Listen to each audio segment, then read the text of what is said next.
আল্লাহ বলেন, দুনিয়ার মানুষ যারা ওয়ালিউল্লাহ হবে, আমি আল্লাহর ওয়ালি হয়ে যাবে, তাদের কোনো ভয় নাই, তাদের কোনো পেরেশানি নাই। এই দুনিয়াতে হাবিবুল্লাহর কোনো ভয় নাই, খলিলুল্লাহর কোনো ভয় নাই, ওলিউল্লাহদেরও কোনো ভয় নাই। আমার নবীকে বলা হয়তো হাবিবুল্লাহ, আমাদের জাতির পিতা ইব্রাহিম আলাইহিস সালাতু ওয়াস সালামকে বলা হয়তো খলিলুল্লাহ। হাবিবুল্লাহ মানে আল্লাহর বন্ধু, খলিলুল্লাহ মানে হলো আল্লাহর বন্ধু, ওলিউল্লাহ মানে হলো আল্লাহর বন্ধু।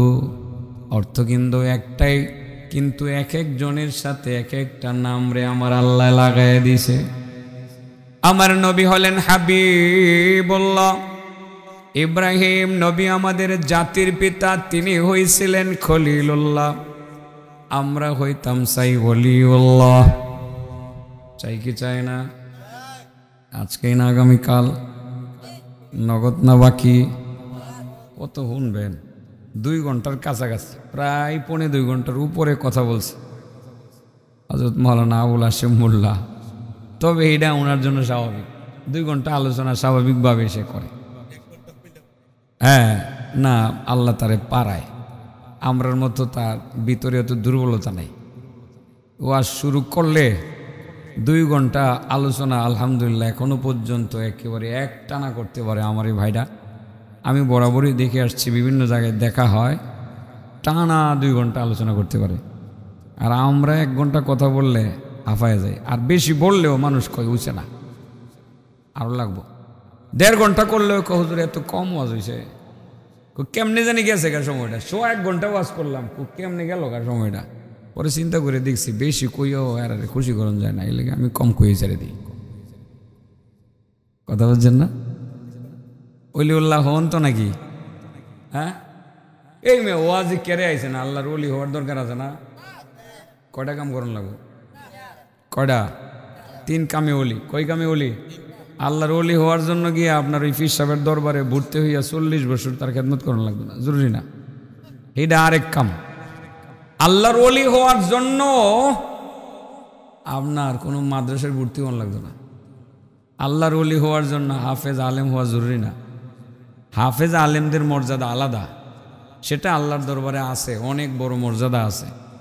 কিন্তু মাত্র 3টা কাম যদি এই গ্রামের কোনো খেটে খাওয়া দিন মজুরও করে, এবং এই গ্রামের কোনো গৃহিণী ঘরে কাজ করে এক মহিলা, সেও যদি 3টা কাম করে, খেতে জমিনে ধান লাগায়, সারাদিন মুনি বেচে, সেও যদি এই 3টা কাম করে, আল্লাহ নিজেই কয় যে 3টা কাম যে করব হে ওই আমার ওলি। সুবহানাল্লাহ বলে। ওলি হওয়া সহজ না কঠিন? শুধু সহজ, একদম সহজ। একটু চিন্তা করে আগাইলে চলবে। ইব্রাহিম নবী যে খলিল হইছিলেন, সহজ কাম, কঠিন কাম করে নাই তো উনি। উনিও যে খলিল হইছিলেন সহজভাবে 3টা কাম করে। কয়টা কাম? তবে ওনার কাম আর আমার কামের মধ্যে একটু ডিফারেন্স আছে, একটু ডিফারেন্সটা বলে দেব। ইব্রাহিম নবী যেহেতু আমাদের জাতির পিতা, নামটাও আমাদেরকে মুসলমান বলে উনি রাখছেন। এই উনি কয়টা কারণে উনি মানে খলিল হয়েছিলেন, এবং কারণগুলো কি, কয়টা কাজ করে, কয়টা গুণ অর্জন করে আল্লাহর খলিল হয়েছিলেন, এটা আগে 2-3 মিনিটে বলেই ফেলি, ঠিক আছে না? মাত্তাখাযাল্লাহু ইব্রাহিমা খলিলা, মাত্তাখাযাল্লাহু ইব্রাহিমা খলিলা ইল্লা লিইফশাইহিস সালাম ওয়া লিইতআমিহিত তাআম ওয়া সালাতিহি বিল-লাইলি ওয়ান-নাসু নিয়াম। রাহমাতুল লিল আলামিন, দয়াল নবী, মায়ার নবী, আমার নবী, আপনার নবী, আল্লাহর বন্ধু হাবিবুল্লাহ মুহাম্মাদুর রাসূলুল্লাহ সাল্লাল্লাহু আলাইহি ওয়াসাল্লাম বলেন, ইব্রাহিম নবীকে আল্লাহ খলিল বানাইছিলেন, বন্ধু বানাইছিলেন 3 কারণে। কয় কারণে? ইব্রাহিম নবী 3 কারণে আল্লাহর খলিল হয়ে গেছিলেন। যখন 3টা কাজ আল্লাহর বড় পছন্দ হলো, ফেরেশতাদেরকে একত্রিত করে একটা ভাষণ দিয়ে জানিয়ে দিলেন, ও আমার ফেরেশতারা, আজ থেকে তোমরা সবাই জেনে রাখবা, আমার নবী ইব্রাহিম এতদিন শুধু নবী ছিল, নবীউল্লাহ। তার 3টা আমল, তার 3টা কাজ আমার কাছে বড় ভালো লেগেছে। সেই কারণে তোমাদেরকে আমি সাক্ষী রেখে তার প্রমোশনের ঘোষণা দিলাম। তোমরা যাই না রাখো, আমার নবী ইব্রাহিম এই 3টা আমলের কারণে এখন থেকে খলিলুল্লাহ হয়ে গেল। আমি যেমন তাকে নবীউল্লাহ বলে ডাকবো, আমি এখন থেকে তাকে খলিল তথা আমার বন্ধু হিসাবে ডাকবো। কারণ 3টা কাজ আমার কাছে ভালো লাগছে, এই কারণে তারে আমি খলিল বানাইয়া নিলাম। অসংখ্য ফেরেশতারা আল্লাহর সিদ্ধান্ত শুনে সবাই তারা সন্তুষ্ট হয়ে গেলেন, কিন্তু একজন ফেরেশতা সন্তুষ্ট না, অসন্তুষ্ট বুঝা গেল না। তিনি সোজা হয়ে দাঁড়িয়ে গেলেন। জানেননি নাম কি? দেখতে পারেনি? একজন ফেরেশতা দাঁড়ায় গেছেন। রেকর্ডমেন্ট কয় তোরা হুঁচোস কালকা? হ্যাঁ, আজরাইল। আজরাইলে দাঁড়ায় গেছে। আজরাইলে দাঁড়াইয়া কয়, মাবুদ আমার কথা আছে। বোঝা যায় যে মনে হয় ইব্রাহিম নবীকে যে আল্লাহ প্রমোশন দিছে এটা মনে হয় মানে না আজরাইলে। আসলে বিষয়টা এরকম না। আজরাইলে দাঁড়ায় গেছে। লিখতেছ? রেফারেন্সটা লিখালাও, তাফসিরে তাবারি শরীফ লিখালাও। লেখাপড়া যেহেতু করতেছ, কোরআনের আয়াতের আলোকে কোন আয়াত? কোন আয়াত? وَإِذْ قَالَ إِبْرَاهِيمُ رَبِّ أَرِنِي كَيْفَ تُحْيِي الْمَوْتَى قَالَ أَوَلَمْ تُؤْمِنْ قَالَ بَلَى وَلَكِنْ لِيَطْمَئِنَّ قَلْبِي قَالَ فَخُذْ 4 مِنَ الطَّيْرِ فَصُرْهُنَّ إِلَيْكَ ثُمَّ اجْعَلْ عَلَى كُلِّ جَبَلٍ مِّنْهُنَّ جُزْءًا ثُمَّ ادْعُهُنَّ يَأْتِينَكَ سَعْيًا وَاعْلَمْ أَنَّ اللَّهَ عَزِيزٌ حَكِيمٌ। এই আয়াতের আলোকে তাফসিরে তাবারি শরীফের মধ্যে হাদিসটা আনা হয়েছে। হযরতে আজরাইল তিনি দাঁড়ায় গেলেন। আমার আল্লাহ আজরাইলকে লক্ষ্য করে বলেন, আজরাইল কোনো অবজেকশন? আমি যে আমার নবী ইব্রাহিমকে খলিল বানাইলাম, কোনো অবজেকশন আছে কিনা?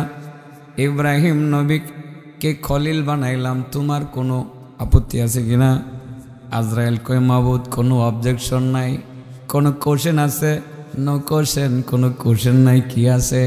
মাবুদ গো, সিদ্ধান্ত নিছো সত্য, তবে আমার অবজেকশনও নাই, কোনো কোশ্চেনও নাই, তবে একটা আবেদন আছে।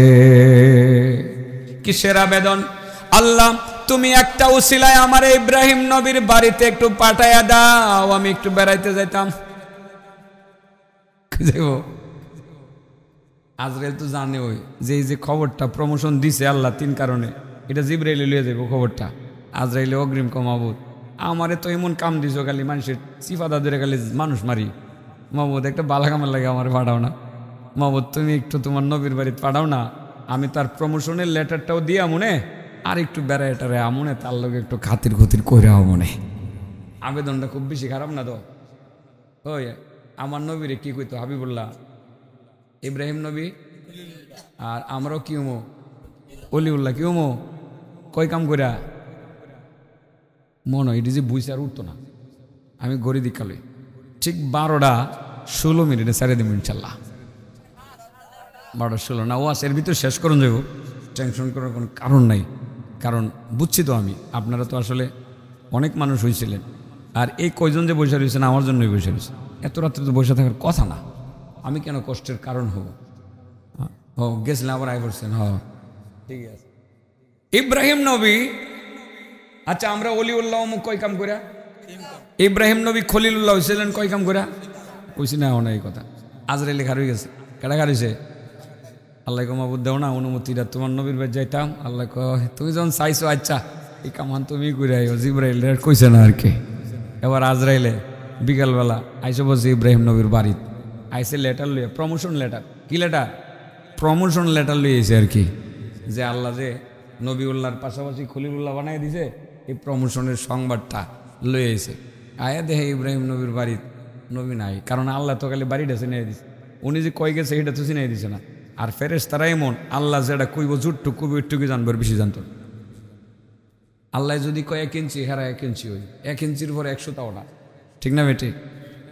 বাড়িতে আয়া দেয় ইব্রাহিম নবী নাই, ঘরের ভিতর ঢুকে আবার বাইরে হয়, ইব্রাহিম নবী কই? আমার আল্লাহ কই বাড়িতে হইবে তাও। ইব্রাহিম আইবনে ঘুরে গেরা। ইব্রাহিম আলাইহিসসালাম গেছে আসলে কাশতে, তবলিগের মেহনত করতে গেছে, তো ঘুরে গেরা বাড়িতে আইসা দেখে যে ওনার ঘরের ভিতরে একজনে ঢুকে আবার বাইরে, মানে জিনজির লাগানো আছে আর কি। ঘটনা কিরে, আমার ঘরে ঢুকার তো কথা না, চাইল ডাইল নেই, কিচ্ছু নেই ঘরে, স্বর্ণরূপা নাই, মোবাইল তো নাই, এমন না ঘরের ভিতরে বড় বড় মোবাইল টোবাইল থাকে, তা আমার ঘরে কিচ্ছুই নেই। সুর আইতো গেরে আজাইরা, হয়তো সুর ভাবতে পারে আর কি, এটা আবার হাদিসও নাই কিন্তু কথার কথা। লোকটা কেডা? কাছে এসে ভাই তুমি কেডা? ও আমার ঘরে আমার পারমিশন ছাড়া ঢুকতেছো? আজরাইলে কয় হ ঠিকই বলছেন, আমি আপনার পারমিশন নেই নাই কথা সত্য, কিন্তু আপনার যিনি মালিক তার পারমিশন নিয়ে ঢুকছি। ইব্রাহিম নবীকে আর বোঝার বাকি রয়েছে যে এই লোক যে সাধারণ লোক না। কো ভাই তুমি কেডা? ফেরেশতা? জি। তোমার নাম কি? আজরাইল। যখন আজরাইল কইছে লড়ে চড়ে বুঝতে না নাকি, হ্যাঁ কারেন্ট গেলে কই দূর দে, আর আজরাইল এলি কি একটু আগে তো আমার ভাই কইয়া গেছে কারেন্ট গেছে পরে দৌড়, আর আজরাইল আইলে অবস্থাটা কি হয় না? ইব্রাহিম নবী কই ভাই আজরাইল তুমি এই টাইমে, ভাই অবেলা বিকালবেলা, এটা সময় টময় হয়েছে না, এই টাইমে তুমি কে আইলা রে ভাই? আজরাইলকে হুজুর ভয় পায়েন না। কেড়ে আইসো? আইসি আপনার লগে দুস্তি করবার লেগে। এবার একটু সাহস বাইরে গেছে কেনা, দুস্তি করবার লেগে আইসে, আর আপনার একটা সুসংবাদ দেওয়ার জন্য আইসি। কো ভাই আগে সুসংবাদটাই দিয়ে এলাম। কেলিগা? আরে আপনার 3টা আমল আল্লাহ এত পছন্দ করছে, পছন্দ কইরা গতকাল আল্লাহ আপনার ব্যাপারে সিদ্ধান্ত একটা দিয়ে দিছে। আপনি এতদিন নবীউল্লাহ ছিলেন, এখন থেকে আপনার প্রমোশন হওয়ার পরে আপনি খলিলুল্লাহ হয়ে গেছেন। ইব্রাহিম নবী কয় আজরাইল তোমার মতো এমন লোক এমন একটা খবর লইবে, এটা তো ভাবতেই পারছি না। শুকরান লাকা ইয়া আজরাইল, আজরাইল অসংখ্য ধন্যবাদ তোমারে, তুমি তো আইবা গলার মধ্যে সিফাতা ধরে জান লইয়া যেতাগা, তুমি আইছো আমারে সুসংবাদ দিতা, অনেক ধন্যবাদ, অনেক ধন্যবাদ। আজরাইল কো জি হুজুর, আজকে এই কামে আইছি, আজকে জান কবজা করার জন্য আসি নাই, 3 কারণে আল্লাহ আপনারে দুস্থ বানাই লাইছে, এটা জানাইবার লেগে আইছি। এবার ইব্রাহিম নবী খুব ভালো হয়েছে, আজরাইলের লোকে যেহেতু খাতির হয়ে গেছে, এখন মোটামুটি ডর ভেঙে গেছে, কিছু কথাবার্তা কখন দেব, কিছু কথাবার্তা কি বার্তাছে খালি ওয়াজ যাবো না কি এদিকে। হাদিসটা শেষ করে লাইতাম, শেষ করিলে আর কি, হাদিসটা সংক্ষিপ্তভাবে শেষ করি। এবার হজরত ইব্রাহিম নবী কয় ভাই আজরাইল একটা কথা কওছে, তুমি তো মানুষের জান কবজ করো, করি কষ্ট কেমন দাও? কয় একেবারে জীবন্ত বকরিটারে চামড়া পায়ের দিক থেকে টেনে চামড়া ছিলে মাথার দিক থেকে বের করে ফেললে বকরিটা যেমন কষ্ট পায়, একটা মানুষকে জান কবজ করার সময় আমি আরও বেশি কষ্ট দিয়ে থাকি, কারণ আমার কোনো দয়া মায়া নাই। আচ্ছা ভাই আজরাইল তুমি যেহেতু আসছো, আমার একটু নমুনা দেখায় দাও ভাই, তুমি যে কাফের মুশরিক নাদান নাফরমান পাপি তাপি মানুষের জান কবজ করো, তোমার আকৃতিটা তখন কেমন হয়, কেমন একটা ভয়ঙ্কর আকৃতি ধারণ করো, আমার একটু দেখাইবা? আজরাইল কয় ইব্রাহিম আপনি নবীউল্লাহ হতে পারেন, খলিলুল্লাহ হতে পারেন, কিন্তু আমার এই আকৃতি আপনার সামনে যদি আমি উপস্থাপন করি, নবী হয়েও আপনি সহ্য করতে পারবেন না। ইব্রাহিম নবী কো ভাই তুমি তো আসো, একটু সাহায্য করো, আমি একটু দেখতাম কাফের মুশরিক নাদান নাফরমান গুনাহগার পাপী তাবি গাঞ্জাখুর মদখুর এটির জান তুমি যেমনি কবজ করো, তোমার আকৃতিটা কেমন হয়, তুমি যদি আমার একটু দেখায় লিতা। আজরাইল কোথাইলে পিছনের দিকে ফিরেন, পিছনের দিকে, এবার পিছনের দিকে ফিরলেন, ফিরার পরে ভয়ঙ্কর একটা আকৃতি ধারণ করলো, সারা শরীর থেকে আগুনের লুক্কা বের হয়ে আসতেছে, নাক মুখ দিয়ে আগুন বের হয়ে আসতেছে, কঠিন একটা অবস্থা। আল্লাহ নবী ইব্রাহিম, এবার আপনি আমার দিকে একটু ফিরা চান। এবারে ফিরা চাইছে, কেমনে চাইছে? সাইয়া মুহূর্তের মধ্যে এত বড় নবী আমাদের জাতির পিতা ইব্রাহিম বেহুশ হয়ে মাটিতে পড়ে গেছেন। হুশ ফিরে আসার পরে বললেন, বা আজরাইল, তুমি যে মানুষের মৃত্যু দেওয়ার সময় কত কষ্ট যে আরো দাও সেটা তো আমি বলতে পারবো না। তুমি যে আকৃতিটা ধারণ করে সামনে হাজির হও, সত্যি যদি এই আকৃতি নিয়ে মানুষের সামনে হাজির হও, জাহান্নাম কি, জাহান্নামের শাস্তি আর এর দেওয়ান লাগতো না, তোমার চেহারাটাই জাহান্নামের শাস্তি হিসাবে যথেষ্ট হয়ে যাবে। ভাই আজরাইল, তুমি যে মুমিন মুসলমানের জান কবজ করো, এটা কেমনে করো একটু দেখাইবা? কহ, এটা দেখান যায়। পিছনে ফিরেন, পিছনে ফিরছি, কি সুন্দর পোশাক পরছে ও, সাদা পোশাক, সাদা পাঞ্জাবি, সাদা পাগড়ি, সব সাদা, সুন্দর, শরীর থেকে সুঘ্রাণ, আতর, কি মজার আতরের গ্রাণ বের হয়ে আসতেছে। ইব্রাহিম নবীর কো, আপনি এবার আমার দিকে একটু ছায়া দেখেন। ওর ছায়া দেখছে, ছায়া গেলে ছায়া গিয়েছে, কত বছর যে চাইছে আল্লাহ বালা জানে, কতদিন যে চাইছে। ছাইয়া থাকা এরপরে কবে, আজরাইল, তুমি যে মুমিন মুসলমানের জান কবজ করো, আল্লাহওয়ালাদের জান কবজ করো, আল্লাহর ওলিদের জান কবজ করো, যে আকৃতি নিয়ে তুমি তাদের সামনে হাজির হও, এই আকৃতি নিয়ে যদি তাদের সামনে তুমি শুধু খালি দাঁড়ায় থাকো, হাজার হাজার বছর পর্যন্ত দাঁড়ায় থাকো, জান্নাতের কথা এরা মনেও করতো না, তোমার চেহারা ওই জান্নাতের জন্য যথেষ্ট হয়ে যাবে। এই জন্য আল্লাহর বান্দারা যারা আল্লাহওয়ালা, বিশেষ করে একটা আমল বলে দেয়, যারা নবীর উপরে বেশি দুরূদ পড়ে তাদের মরণটা আসান হয়। আজরাইল নিজেই কয়, আমার নবীরা এসে বলতেছে, ইয়া রাসূলুল্লাহ, আমার তো দয়া মায়া হয় না, আমি জান কবজ করি, মারাত্মকভাবে কবজ করি। তবে একটা কথা বলে দিয়ে যাই, আপনার উম্মতরে জানাইয়া দিয়েন, যারা আপনাকে ভালোবাসবে, আপনার তরিকা মতে চলবে, চললে আপনাকে মহব্বত করিয়া বেশি বেশি দুরূদ শরীফ পাঠ করিবে, আমি যখন তার জানটা কবজ করবো, মৃদুভাবে হালকাভাবে নবীদের মতো জানটা কবজ করে লইয়ে যাবো, আপনার উপরে দুরূদ পাঠকারী উম্মত কোনো টেরও পাবে না। সাল্লাল্লাহু আলাইহি সাল্লাম বলেন। এই কামটা ভুল করেন না বাবা, সবাইরে বলি, দৈনিক অন্ততপক্ষে সকালে 10 বার, বিকালে 10 বার দুরুদের আমলটা চালায়া যায়। হালকাভাবে দেখার কোনো সুযোগ নাই, দুরুদ চলবে, মরণ পর্যন্ত দুরুদ চলবে, নাম শোনা মাত্রই দুরুদটা পড়তে হবে। কারণ হলো কি, কারণ হলো কি, রাসূল বলেন, টাকা আছে, পয়সা আছে, খায় না, খাওয়ায় না, সে যেমন কৃপণ, আমার নাম শুনলো মগার দুরুদ পড়লো না, সেও আস্তা কাট্টা কৃপণ। টাকা পয়সা আছে, খায় না, খাওয়ায় না, সে যেমন দুজকে যাইব, আমার নাম শুনলে দুরুদ পড়লো না, এই কিপটাটা হেঁটেও দুজকে যাবে। দুরুদ পড়ননি? বলেন সাল্লাল্লাহু আলাইহি সাল্লাম। হুজুর বলো সাল্লাল্লাহু আলাইহি সাল্লাম।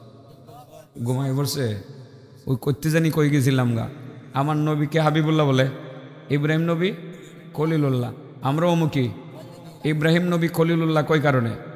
3 কারণে। আমরা অলিউল্লাহ হমুক কয় কারণে? এখন কারণটি খালি কয়েলাই, ঠিক আছে না? কারণটি কয়েলাই, হাদিস অনেক চলে গেছে। ইব্রাহিম নবীরে হযরত আজরাইল এসে জানাইলেন যে, হুজুর 3 কারণে আপনি অলিউল্লাহ হয়ে গেলেন, খলিলুল্লাহ হয়ে গেলেন। 1 নম্বর, আল্লাহ রাসূল বলেছেন, মাত্তাখাদাল্লাহু ইব্রাহিম খলিলা। মাথায় নেবেন, এখন থেকে আমল শুরু করে দিবেন। মাত্তাখাদাল্লাহু ইব্রাহিম খলিলা ইল্লা লিইফশাইহি সালাম ওয়া লিইতআমিহি তাআম ওয়া সালাতিহি বিল-লাইলি ওয়ান নাসু নিয়াম। রাহমাতুল লিল আলামিন বলেন, ইব্রাহিম নবী আল্লাহর বন্ধু হয়েছিলেন, খলিল হয়েছিলেন 3 কারণে। 1 নম্বরে সালামের কারণে। বলেন কিসের কারণে? ছোট বড় এর মধ্যে কোনো তফাৎ করতেন না, ছোটরেও সালাম দিতেন, বড়রেও সালাম দিতেন, ছোটরেও সালাম দিতেন, বড়রেও সালাম দিতেন। সালামের মধ্যে কোনো কার্পণ্য বোধ করতেন না। মুসলমানের এই চরিত্রটা এখন নাই। পোলা মানে সালাম দেয় না, এই মুরব্বীরে সালাম দিবানি, কও দিবা দিবা। আর বুড়া মানুষও কিছু সালাম দেয় না, এটির মধ্যে একটা ত্রুটি আছে। এটা কোন জায়গায় দেনা জানেননি, ঘরে গিয়ে বউরে দেনা শর্মায়, ঠিক আছে না? জানেন নি মিয়া, ঘরে গিয়ে সালাম দিলে কি লাভ? আজি তাপ দেয়, আজি সাহেব দেয়, এটা বুঝি আমি না। আজি সাহেব সালাম দেয়, অনেকে মুরব্বীরা সালাম দিতে চায় না। মাশাল্লাহ মাশাল্লাহ, জানেননি এর মধ্যে লাভ কি কইতাম? মান দাখালা বাইতাহু ফাসাল্লামা ফাহুয়া দামিনুন আলাল্লাহ। আমার নবী বলছে, সারা দুনিয়া মিথ্যা হইলেও আমার নবী সত্য। আমার নবী বলছে, মুহাম্মাদুর রাসূলুল্লাহ সাল্লাল্লাহু আলাইহি ওয়াসাল্লাম বলছেন, যে ব্যক্তি বাড়িতে গেছে ঘরের দরজার মধ্যে দাঁড়াইয়া ঘরে যেই লোকটা আছে এই লোকটারে সালাম দিল, কি দিল? সালাম দিয়া ঘরে ঢুকলো।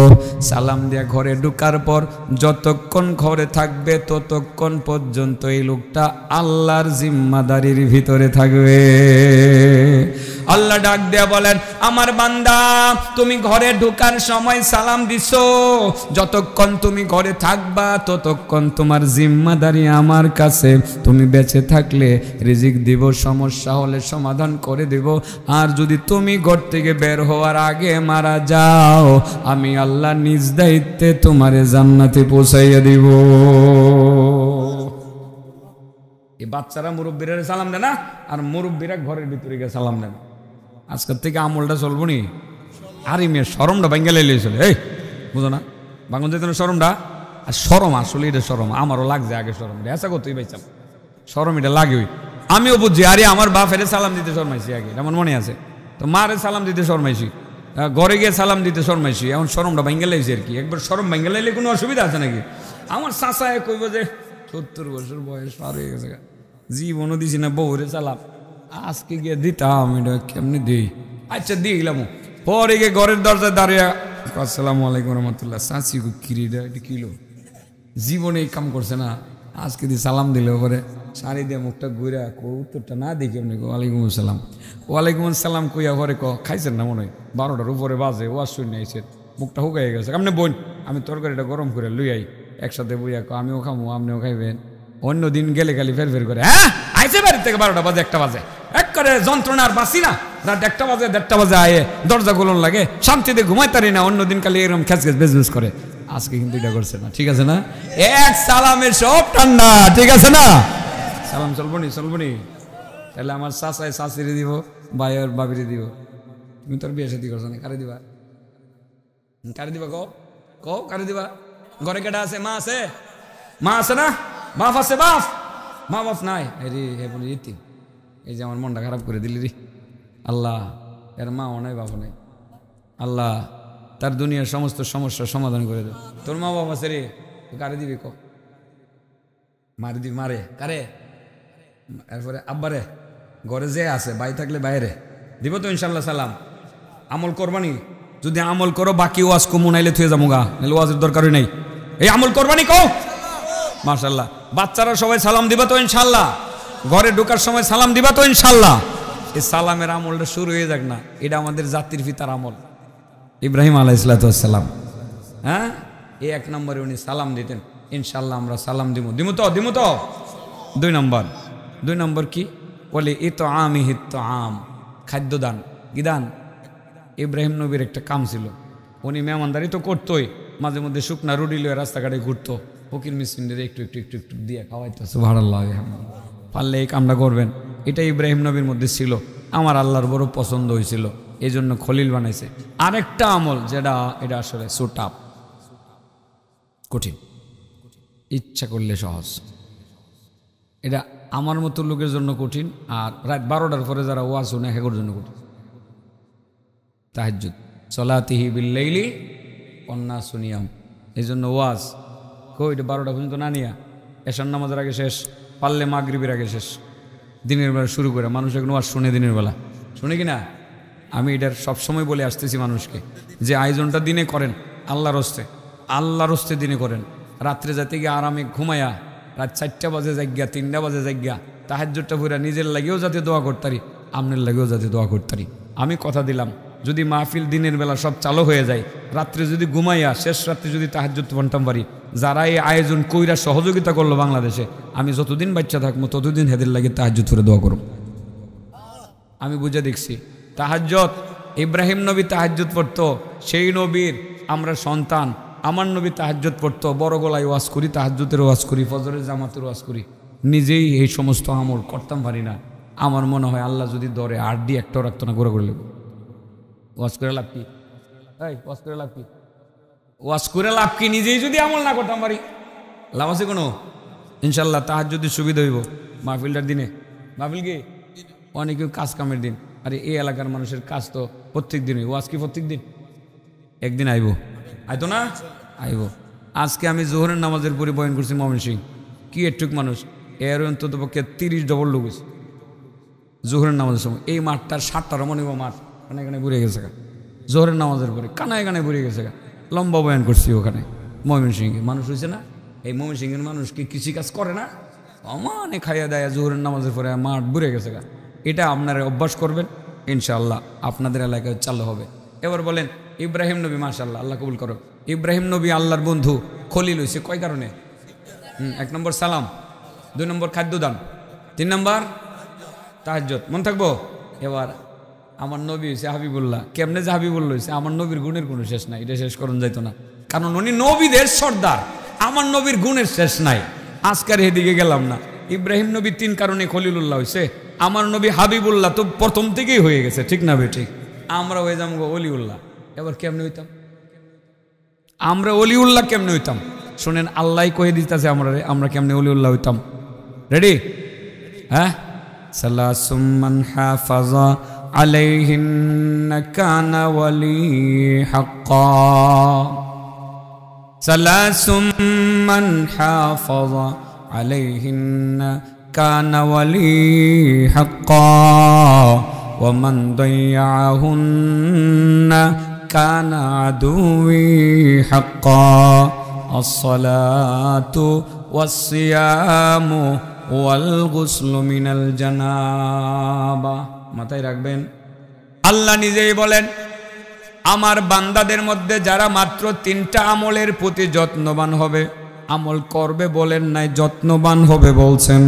আমার বান্দাদের মধ্যে যারা মাত্র 3টা আমলের প্রতি যত্নবান হবে, তারাই মূলত আমি আল্লাহর খাঁটি ওলি হয়ে যাবে, ওলিউল্লাহ হয়ে যাবে।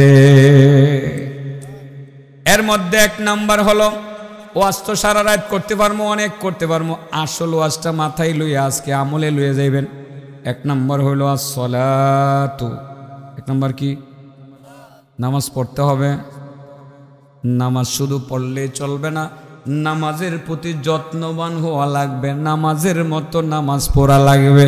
এমন ভাবে নামাজ পড়তে হবে যাতে নামাজ পড়ার পরে আর সুদ খাইতে মনে না চাই, এমন নামাজ পড়তে হবে যাতে ঘুষ খাইতে মনে না চাই, এমন নামাজ পড়তে হবে যাতে মানুষের প্রতি জুলুম করতে মনে না চাই, এমন নামাজ পড়তে হবে আর একজনের বাড়ি দখল করতে মনে না চাই। নামাজকে যত্ন সহকারে যে ব্যক্তি আদায় করবে, আল্লাহ বলেন সেই ব্যক্তিটা আমি আল্লাহর খাঁটি ওলি হইয়া যাবে। 2 নাম্বার সিয়াম, যে ব্যক্তি রোজা রাখবে, রোজার মাস আসতেছে, এটা হলো নামাজের মাস। এই রজব মাসে নামাজ আসছে, সামনের মাসে আমাদের রোজা আসছে, ঠিক না বে ঠিক? 2 নাম্বার হলো রোজা, যারা যত্ন সহকারে রোজা রাখবে। 1 নম্বরে যারা যত্ন সহকারে নামাজ পড়বে, 2 নম্বরে যারা যত্ন সহকারে রোজা রাখবে। 3 নাম্বার আল গুসলু মিনাল জানাবা, জানাবাতের গোসল। ব্যাখ্যা আগে পরে বহু শুনেছেন। জানাবাতের গোসল মানে হলো শরীরটা নাপাক হয়ে যাওয়ার পরে পবিত্রতা অর্জন করার জন্য যে গোসলটা করা হয়, সেই গোসলটাকে বলা হয় জানাবাতের গোসল। এক কথায় ফরজ গোসল, আর সহজে যদি বলি তাহলে বলবো পবিত্রতা। এবার বলেন, আমার আল্লাহর খাঁটি ওলি হওয়ার জন্য আমাদের কয়টা কাজ করতে হবে? নামাজ, বলেন নামাজ, রোজা, পবিত্রতা। বাবাজি যদি নামাজকে নামাজের মতো আদায় করতে পারেন, আজ থেকে নামাজ এমনভাবে আদায় করলেন আর মিথ্যা বলতে মনে চায় না। রোজা যদি আল্লাহরে খুশি করার জন্য রোজা রাখতে পারেন, আর যদি সব সময় পবিত্র থাকতে পারেন, নাপাক শরীর হয়ে গেছে পবিত্রতা অর্জন করবেন। শরীর রাতের বেলা নাপাক হয়ে গেছে, সকালেও গোসল করছে না, গোসল না করে বাংলা বাজার গিয়ে ঘোরাফেরা করে, এমন যাতে না হয়। শরীর নাপাক হয়ে যাওয়ার পরে সাথে সাথে পবিত্র পবিত্রতা অর্জন যারা করে, উজুর হালতে থাকে, বাজারে গেলে উজু করে যায়, উজু ভেঙে গেলে নতুন করে আবার উজু করে, যারা উজুর হালতে থাকে রাতের বেলা উজু করে ঘুমায়, লাভ আছে না নাই? আল্লাহর রাসূল বলেন, মামবাতা তাহিরান ফি শিআরিহি মালাক ফালাম ইয়াস্তাইকিজ ইল্লা ক্বালাল মালাক আল্লাহুম্মা গফির লিআবদিকা ফুলান ফাইন্নাহু বাতা তাহিরা। অগ্রিম সুবহানাল্লাহ বলেন, সুবহানাল্লাহ।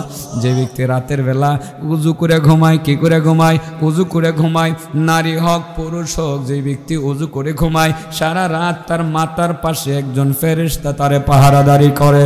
সারা রাত পাহারাদারি করার পর সকালবেলা যখন আল্লাহর বান্দা বান্দি ঘুম থেকে জাগে, জাগার পর ফেরেশতা আল্লাহর দরবারে লাইন লাগাইয়া দেয়, আল্লাহ তোমারে বান্দা উজু করে ঘুমাইছিল, যেই কারণে সারা রাত তাকে আমি পাহারাদারি করলাম। ওগো আল্লাহ, মাত্র জাগছে তোমার বান্দা, চোখটা খুলছে, এখনো পর্যন্ত উঠে দাঁড়ায় নাই। ওগো আল্লাহ, আমি ফেরেশতা তোমার দরবারে আবেদন করতেছি, তোমার বান্দার জন্য আমার বড় দয়া হয়, মায়া হয়, কারণ সারা রাত তাকে পাহারা দিয়া তার সাথে খাতির হয়ে গেছে। আল্লাহ, তোমার এই বান্দাটারে তুমি ঘুম থেকে উঠে দাঁড়ানোর আগে তার পিছনের গুনাহগুলো মাফ করে দাও। ফেরেশতার দোয়া কবুল। রাতের বেলা উজু করে ঘুমাবো তো সবসময় পবিত্র থাকবো। বলেন, আল্লাহর ওলি হওয়ার মাধ্যম কয়টা? বলেন, নামাজ, রোজা, পবিত্রতা। মন থাকবো? ইব্রাহিম নবী আল্লাহর বন্ধু খলিল হয়েছেন কয় কাজ করিয়া? সালাম, সালাম, খাদ্যদান, তাহাজ্জুদ। মন থাকবো তো ইনশাআল্লাহ? মোটামুটি কথাগুলো লয়ে যেতার মতো, আর বেশি কথা করতে দরকার নাই, ঠিক আছে না? আর রাত্র বেশি হয়ে গেছে গা। হ না, আরেকদিন আজকে রাত বেশি হয়ে গেছে গা। এমনি ফজরের নামাজের ঝামেলা হয়, এ লেগে তো কইতাছি দিনের বেলা লয়ে আয়েন। আমারও তো অবস্থা খারাপ হয়ে যাগা ভাই সাহেব। আরেকদিন আপনার ঢুকবো। হ্যাঁ, এটা জানি কি কইছিলাম মনে করে, মন তো এখনো আমার। তবে একটা কইয়া যাই, তোমরা যেটা কইছি মরণটা আসান হইব আজরাইলে, মরণটা দিবার সময় তো কষ্ট করে দিব, কষ্টই দিব। ওষুধ একটা দিছি না, ওষুধ দিছি, কোন ওষুধটা ব্যবহার করলে মৃত্যুর যন্ত্রণা হইতো না? এটা এটা ঠিক মতো লিয়ে যাব। অন্তত পক্ষে সকালে 10 বার, বিকালে 10 বার, এর বেশি যত ফরন যায় ইনশাল্লাহ, ঠিক আছে না? এটা ভুল করুন যাইতো না। হ্যাঁ, আর ইচ্ছাকৃতভাবে যদি কেউ অবহেলা করে, এত কৃপণ কি ব্যস্তে যাইতে তো না, ঠিক আছে না? ডলির সরজি কি বিষয় ওয়াজ করছিলাম হেডই মন নেই। ওরে ওরে ওরে, এটা দিয়ে আসলে ফাট না। প্রশ্নের উত্তরটা দিয়ে এলাই, আসলে কইছিলাম যে দি মনে। ঠিকই কইছো ভাই, তুমি ঠিকই কইছো। মানে মুনকার নাকির আসার আগে কবরে আরেকজন ফেরেশতা আইব, তার নাম রোমান। নাম কি? রোমান ফেরেশতা। রোমান আয়া তারে কইব, এই লেখো তোমার যে কি কি বালা কাম করছো এটা লেখো। পরে তোমারই তো কইব বা আল্লাহর বন্দারই কইব। আল্লাহর বন্ধা কইব, কই লিখবো আমি, আমার তো খাতা কলম নাই। আঙ্গুল ডে কলম বানাও, মুখের থুতুরে কালি বানাও। তো খাতা মামু কই, কাফন ছিড়ো। কি ছিড়ো? কাফন ছিড়ো। পরে সব বালাগাম লিখবো। এরপরে কইব তুমি খারাপটাও লেখো। খারাপটা লিখতে চাইতো না, শেষ পর্যন্ত লিখবো। হ্যাঁ, আমি এটার উপরে বলছিলাম লেখাপড়া করে জানাবো, তারপরে এটার হাদিস সম্পর্কে পুরোপুরি জানি না জানাবো বলছিলাম, তো লেখাপড়া পুরোটা করি নাই। তো যেহেতু আজকে আবার বলতেছে যতটুক জানি একটুকু বলে ফেলি, ঠিক আছে না? এরপরে আবার এটাও লিখবো। তো এটা লেখার পরে কইব যে এটারে মোহর অঙ্কিত করো। পরে এটারে মোহর করাইব। মোহর করাই পরে ফেরেশতা এটারে গলার মধ্যে ঝুলাই দিয়ে যাইব। কি দিয়ে যাইব? এ তার আমল নামা, তার আমল সব নিজে লুয়ে গলায় ঝুলাই ঝুলাই লুয়া ঘুরবো। এই কামটা রোমান ফেরেশতায় করবো, এই মুনকার নাকির সারা আগে। তাইলে তুমি যে ভাই সব যে পাপগুলো করছো, তুমি নিজে সব শেয়ার করে নিজের হাতে লিখবা। অতএব ওখানে আমরা যতই পাপ করে গেছি দুনিয়া থেকে, আমাদের একটা পাপও সেদিন গোপন থাকবে না। আমারটা আমি নিজেই লিখা গলার মধ্যে ঝুলাই রাখবো, এটা ফেরেশতাকে ঝুলাই দিয়ে যাইব। সেই কারণে আসলে গোপনে যে পাপটাও আমরা করি, আজ থেকে না করি। যতই করি যে দুনিয়ার কেউ দেখে না, আল্লাহ তো দেখতেছে। আর কবরে গিয়ে রোমান ফেরেশতার কাছে সব স্বীকার করে লিখাই নিজের গলায় ঝুলাই রাখুন লাগবে, ঠিক আছে না? আল্লাহ রাব্বুল আলামিন যে কথাগুলো বললাম আমাদের সবাইকে আমল করার তৌফিক দান করুন। ওয়া আখিরু দাওয়ানা আনিল হামদুলিল্লাহি রাব্বিল আলামিন।